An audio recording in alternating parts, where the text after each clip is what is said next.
All right, guys, in today's video, we're going to be talking about Avowed. Now, the reason why we're talking about Avowed is because I saw this screenshot making the rounds on social media right now where people are basically saying they're being banned for anti-DEI practices. Now, this is something that I reported on probably a couple of weeks ago. I really don't remember the exact date, but I remember when the ban started happening, but apparently now it's getting crazy over on the Steam forums. And I do have the Steam forums pulled up here for us to go through, but they are banning people left and right for supposed anti-DEI practices, and we're going to talk about it.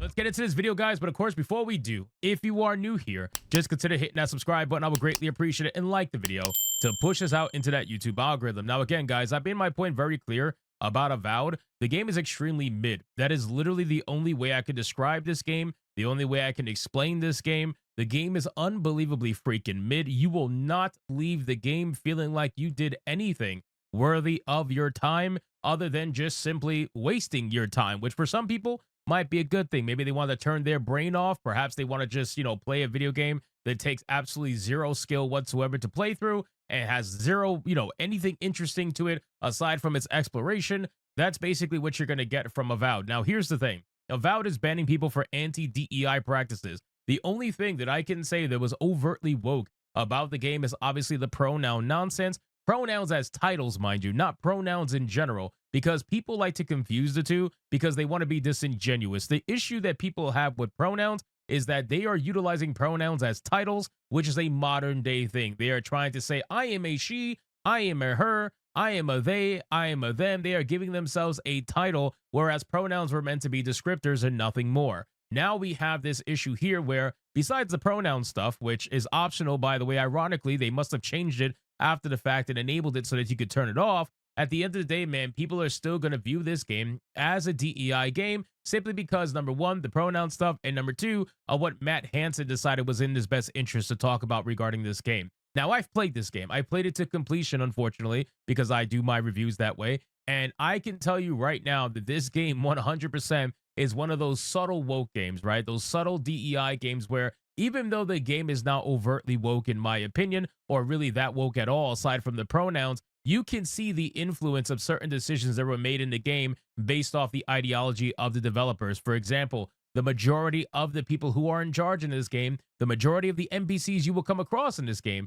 the majority of the ones that you talk to that are in any position of power or influence whatsoever are in fact female. They're majority female. Almost no men are in charge in this game. There are a couple here and there, but they're very few and far between, and their stories are pretty much non-existent in terms of importance, or they usually are secret bad guys, right? It's very typical of what you would expect from developers that have this sort of mindset. Now, apparently people are calling this out. They're calling this out on the Steam forums, and people are going crazy over there on the Avowed forums. And I have this post here showcasing that somebody was banned for engaging in anti-DEI practices, which is not tolerated on the forums over at Avowed. Let's read what he said. He said the vast majority of the characters in positions of power and authority are female. Men are all some variation of incompetent, corrupt, or evil, though they can get a pass if they have a unique identity or of some description which is racial or sexual based. That is more subtle brand of woke storytelling based on intersectional hierarchy. Writers attempted this variety more often after overt preaching failed. The classic recent example of this type of woke was Starfield. In that game, you can immediately tell a character's intentions and their role in the subplot by their place in that hierarchy. If you encounter a young female Asian leader, then you can 100% depend on her. She is competent, incorruptible, and essentially flawless. If you encounter an older white man, then it doesn't matter how nice he seems, he's either got some huge character flaw that the quest will require you to clean up, or he would simply be revealed to be the villain of the subplot, which again, 100% agree with. We've seen that in Starfield. We've seen that in other video games, right? Dragon Age Veilguard flopped so hard because they weren't subtle. They were completely on the nose. They were basically tell you to your face, hey, submit, bend the knee, here's all our woke shit. And even if you want to try to avoid it, since they considered it to be optional in the game, it really wasn't optional. At some point in the story, you were going to get lambasted with it and have to do push-ups for misgendering someone. Now, there is some craziness going on over on the Avowed forums. If you look here, you got a thread here from Cajun Rabbit saying, is the game good? Yes. Is it Skyrim 2.0? No, but it's not trying to be either. there is some major cope going on over Avowed about how apparently it's not Skyrim. They're trying to say, oh, I don't want to be Skyrim. We're not Skyrim. I don't care about Skyrim. Although the funny thing is, all the Avowed shills were trying to call this game the Skyrim killer. But now, since the game utterly flopped, now all of a sudden it's not the Skyrim killer and it's not trying to be Skyrim, and you need to leave it alone. It's ridiculous. But you said a lot of videos floating around YouTube and other places about how people thought this was a Skyrim killer and the end of Elder Scrolls and all that nonsense. It's not. It's its own thing. It's its own unique world with its own unique characters and monsters. As long as you go into it with an open mind and just expect to play a game for the sake of fun, there is plenty of fun to be had here. The combat is fun while not being overly complex, but also not so simplistic as to bore. The quests are varied enough to be entertaining. There is plenty of dialogue to enjoy. I disagree with all of this, okay? As somebody who played this game, I want to make it very clear. The combat is not fun. The combat is not complex, and the combat is, in fact, a bore. 100%. If you don't believe me, let's watch some gameplay here from my own live stream as we talk about it.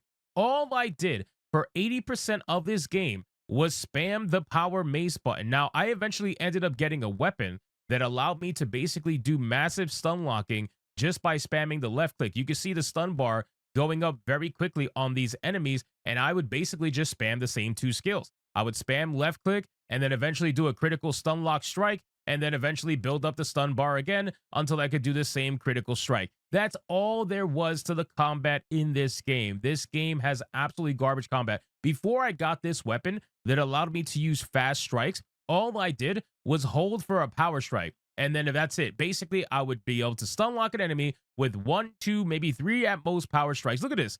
I'm literally stun locking the hell out of the enemies where they can't do a damn thing. That's all I was doing in combat. It is a completely broken OP build that I had for over 80% of the actual game being played. So no, this game's combat is not amazing. This game's combat is not complex. And this game's combat is a bore. There's nothing fun about it whatsoever. The only thing I ever had fun doing in this game was exploring. Aside from that, the combat and everything else and the dialogue especially, that is literally the worst thing about this game. But aside from that, the combat is nothing to be driving home about. So now that you've seen some gameplay and seen for yourself exactly what the combat is like, let's see what else he says. They built the world for us to play in, and I personally think they achieved that goal. They made a fun fantasy game for us to explore through without ever staying its welcome. All of this said, I do not think the game is worth the $69.99 price tag, and certainly not the $89.99 for the premium edition. This is a $59.99 title that you would normally rent back in the days of physical media consoles and beat it over the course of a couple of weekends. In that aspect, I would recommend getting through this Xbox Game Pass. It's on there, and it's the best way to experience this title without overpaying for it. I'm glad this person was at least honest enough to admit that this game releasing at a $70 price tag is absolutely insane. This is a AA game at best with a AA budget and a AA performing team, and they're trying to charge AAA price for this game.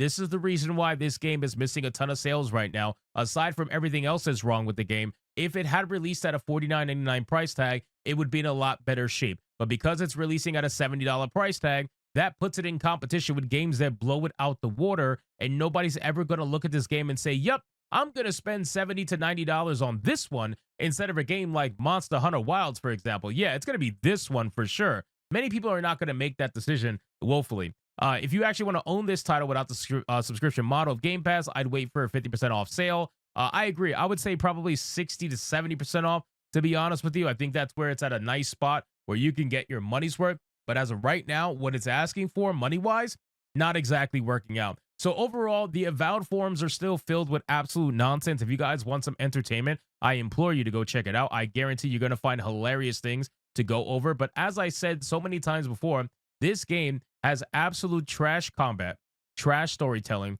really, really good exploration, and overall a really terrible art design that a lot of people cannot connect with. It just has that typical aura around it that is surrounding other DEI games right now. And even though I don't consider this to be ultimately a woke video game, there are tendencies in this game that are going to turn off a lot of people, and you cannot blame them for feeling that way. So anyway, guys, thank you so much for watching this video. Hope you did enjoy it. If you did, consider leaving me a subscribe. I would greatly appreciate it. Don't forget to like the video, comment, let me know what you thought, and I'll see you guys on the next one. Hypnotic out.